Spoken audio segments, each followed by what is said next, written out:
Hey, John here. Here's lick of the day number 3, and you just heard it, so I'm just gonna play it through slowly once and then break it down and also give you some tips on how to improve your overall picking technique.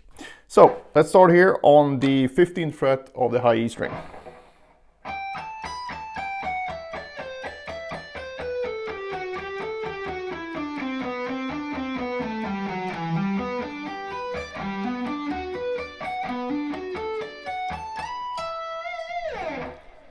So this lick is based on the E Aeolian scale, which is the same as the E natural minor. So we got 1, 2, flat 3, 4, 5, flat 6, flat 7. And we start here with this picking sequence. If you've seen Paul Gilbert's second instructional video, you've seen the sequence as well. So I kind of borrowed that. So you have 1, 2, 3, 4, 5, 6, 7, 8. And then you move that down to the next note of the E minor scale, and you go on like that. But I'm going to break it down a bit more thoroughly than that. And if you want the tabs, you have them available via the link below. So again, we start here on the 15th fret, and we're going to go 15, 17, 19, and that's going to be on the B string as well. So we're just going to go up and back down again. So we have 5 notes, 1, 2, 3, 4, 5, and we switch strings and go 1, 2, 3. Number of notes, that is. So the note actual frets would be 19, 17, 15. So, and from there we shift down. It's a shift, not a slide, so try to get rid of any type of sliding sounds.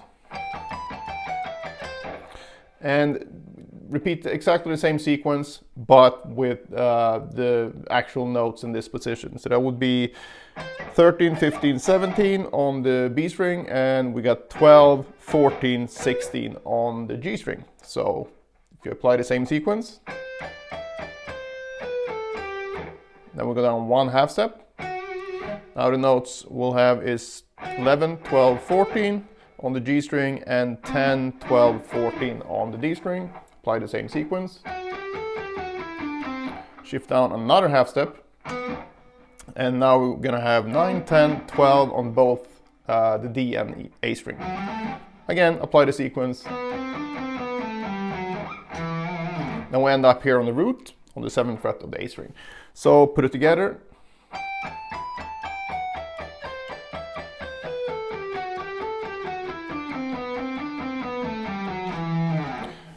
When it comes to the fingering here, I would suggest that you use the index finger as the lowest note on each string, and the pinky as the highest note. So I'm not a big fan of doing this stuff. I would do that if I need to do it because I want to reach some other higher string as higher fret.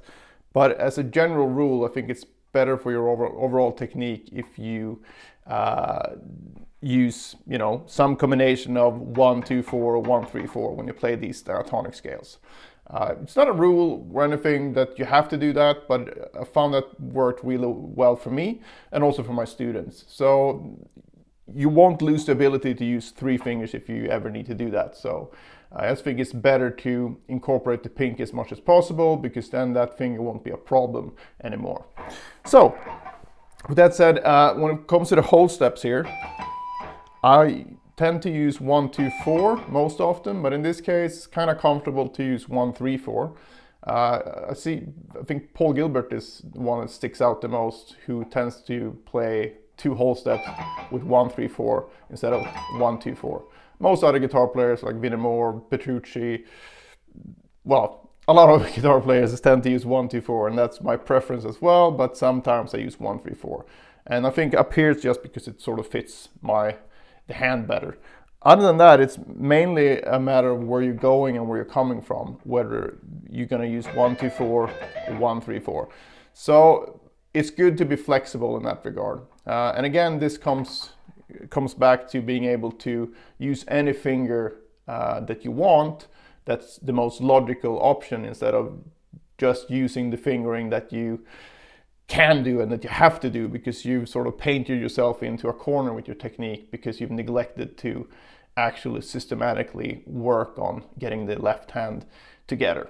And it's not hard to do it, it's just a matter of putting in the time. So anyone can do it, and if you just put in the time, you will build that connection between the brain and the fingers, and you will be able to use whatever fingering you want as well.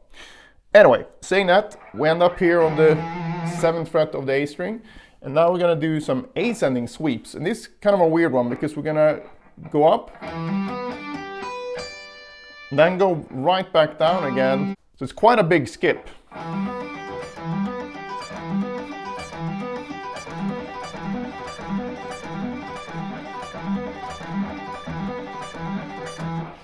I tend to go down, hammer, down, down, down, down, up.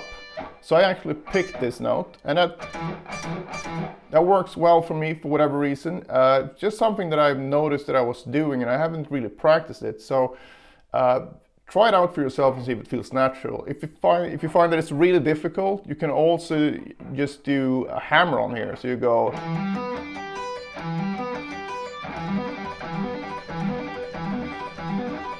So that's probably the more logical thing, but since I had no issue with this, I prefer to do the picking because I can, whack that note a bit more when I play it. So try both and see what feels the best for you. So the arpeggio is an E minor 7 arpeggio. So we got the root here, 7th fret, then we have the flat 3 on the 10th fret. We have the 5th on the 9th fret, then we have flat 7 on the 7th fret, then we skip the root here, so we're not going 1, flat 3, 5, flat 7, 1 in that order. Instead we skip it, and we only do that because it sort of works better on the guitar. So then I can go straight to the minor 3rd here again on the 8th fret, and then the 5th again on the 7th fret, and finally the flat 7 on the 10th fret. So we get this.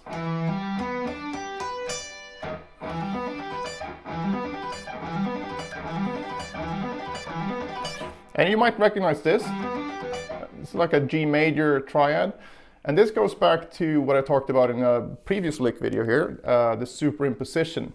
And that means that you put another arpeggio or scale over another tonality, in this case a G major arpeggio over the note E, and then the resulting effect of that will be another arpeggio. So in this case we have the E, we got the E note, and we play the G major arpeggio over it, and that in turn becomes this arpeggio sandwich that results in an E minor 7 arpeggio. So if you know the major triads already, and then you learn that, oh okay, so if I start a major triad from the flat 3rd of whatever key I'm in, I can actually get a minor 7 sound without having to learn any new fingerings, which is pretty cool.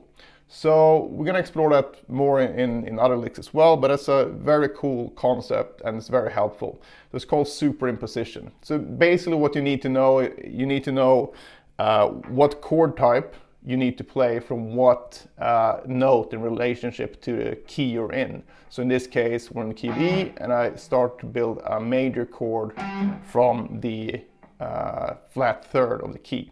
So if you know that, and then you should be able to do that in any key. So that's sort of, it's like a recipe almost. But anyway, more on that in future licks, but just in case you recognize this as a major arpeggio and get confused, because that's exactly what it is. Just a major shape in this case, since, like I said, the effect we get is an E minor 7 chord. Anyway, so after that, we move up to the G note here. Now we're gonna go up G major 7 arpeggio. And again, we get the superimpositions. We have in this case, we get a G major E minor 9th sound. So the fingering here will be 10, 14 on the A string, got 12 on the D string, 11 on the G string, 12 on the B string, 10 and 14 on the E string. So picking the same, down, hammer, down, down, down, down, up. So, and we continue that on to the B here, and now we basically get a B major, B minor 7 arpeggio, and that superimposed over the E will give you a E minor 11 sound. Anyway, so we got exactly the same shape as we did here, but from the 14th fret.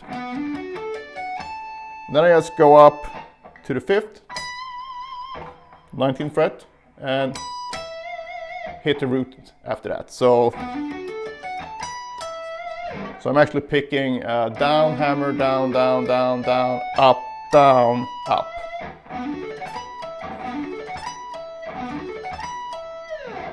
All right, so if we put it together slowly.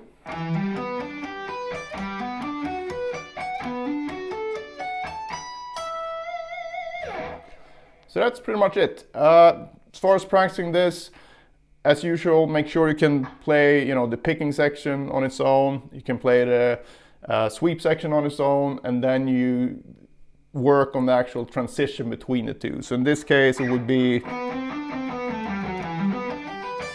that part, right? So I wouldn't go that far actually. So I start on the last picking sequence here, from the 9th fret of the D string. Play that, go into the first sweep.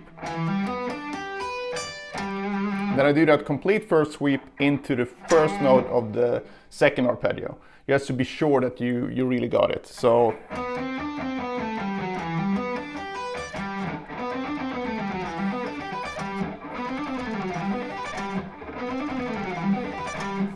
right, so that can be really helpful, because sometimes you can be fine with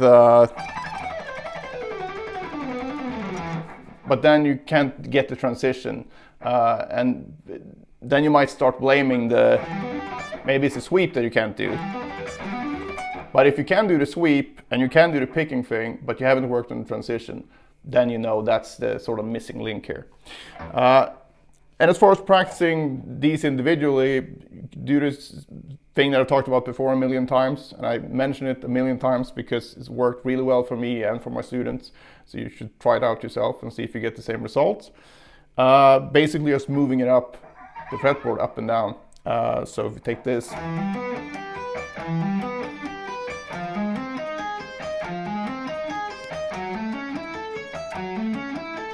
and so on. And making sure that it's very clean and very relaxed and you love the tone that you're getting. And I pretty much spend 80 to 90% of my time playing very slowly, and then 10 to 20% just trying to do it faster but build it up via speed bursts. So I'm not doing it fast in the sense of doing anything stupid like that, but rather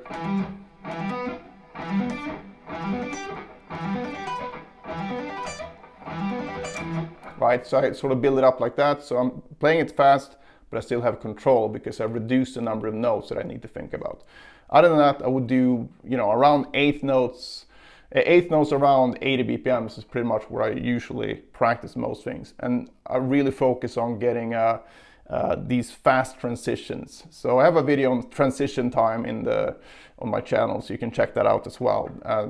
It's one of the most helpful techniques that I've stumbled upon. So.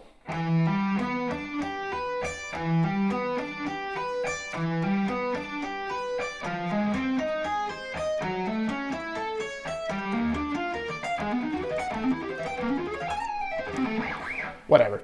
So hopefully you get what I mean. And picking thing here as well. You can work on each section very slowly. And even take it through, start at another point in the scale and just go through it diatonically. Or go through it with these fingerings that I use, 1, 2, 3, 1, 2, 4, 1, 3, 4, 2, 3, 4, and simply do like do the same sequence, but you kind of simplify it because you just use one fingering. So it's gonna sound like nonsense, but you're gonna work on the same picking technique, and you're also gonna work on the same type of sequence, just simplified because we stick to one fingering. So with 1, 2, 3, then down a half step.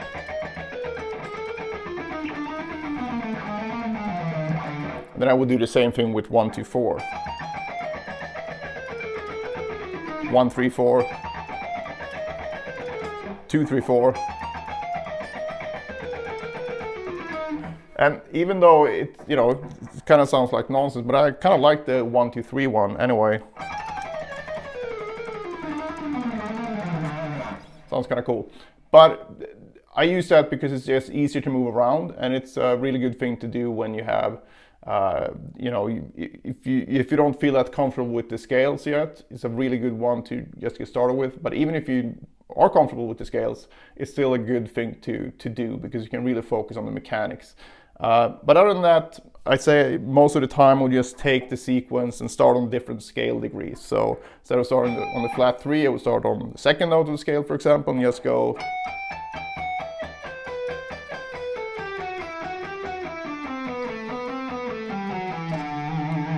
So do that kind of thing, and that's very helpful. And you can also take the entire lick just as it is and just move it up and down the fretboard, basically changing the key in the process.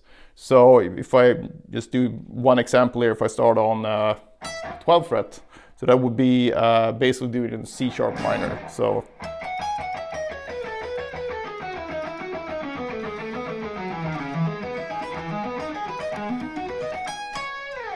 and that's a really helpful thing as well, so you don't get sort of hypnotized by the dots. You should be able to sort of look past the dots and see how everything connects anyway.